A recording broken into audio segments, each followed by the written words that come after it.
E l'evasione fiscale in Italia viene stimata, ricordo che stiamo parlando di qualcosa di, tra virgolette, abbastanza oscuro, sui 100 miliardi di euro.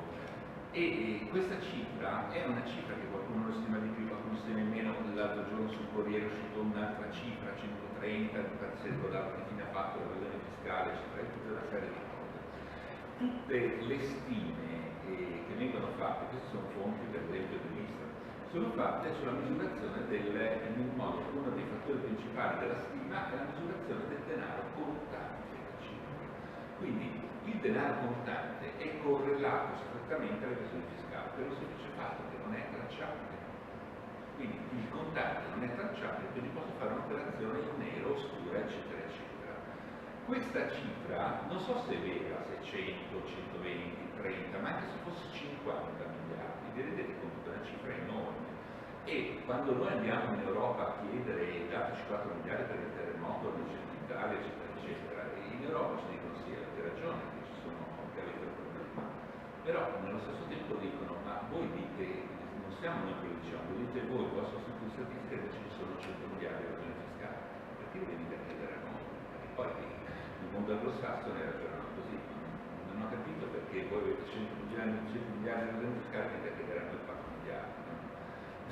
Fate il controllo dell'evasione fiscale e vi trovate 4 miliardi di sterzo.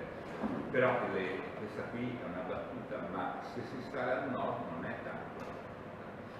E allora tentiamo di capire un attimino che cos'è questa evasione fiscale. Allora, in tutti gli stati fanno una tax cap, no? Quindi una delle misurazioni più facili per misurare l'evasione fiscale è sull'IVA. Uno fa il PIL, dovrebbe esserci un po' di IVA, eccetera, eccetera. E quindi l'evasione dell'IVA è l'evasione più importante che c'è, perché se io vado l'IVA, poi faccio il nero, vado l'IRPEF, vado l'INPS, vado e è tutta una catena, no? E quindi è stabile l'evasione dell'IVA sui 36-35 miliardi, no? Quindi è un fattore di stabilità, questa evasione dell'IVA.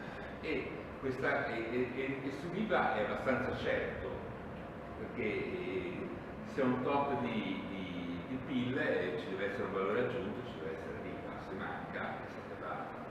Quindi, mentre tutto il resto è tutto stimato su modelli probabilistici, più o meno esatti, più o meno sicuri, poi ci sono i critici che dicono è fatto sulla percezione, non percezione, eccetera, eccetera, sull'IVA non è tanto sulla percezione, perché è abbastanza certo e facile da calcolare, e anche facile da rapportare con altri paesi.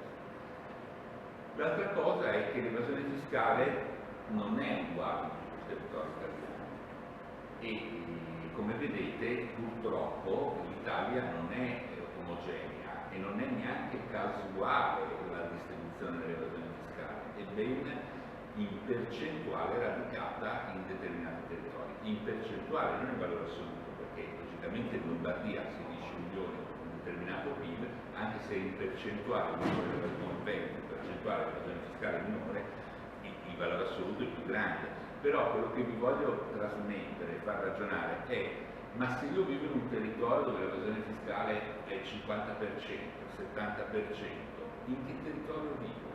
Dove c'è lavoro nero, dove nulla è in regola, dove, capite, dove c'è tanto denaro contante. Infatti il denaro contante è correlato proprio nei territori, cioè l'utilizzo del denaro contante è più collegato ai territori dove l'evasione fiscale è più alta. Quindi questo indicatore è un indicatore anche sociale, non è soltanto un indicatore di evasione, perché dove c'è un'evasione fiscale alta il territorio è diverso, la vita che fa tutti i giorni le persone è diversa, le opportunità di vita sono diverse.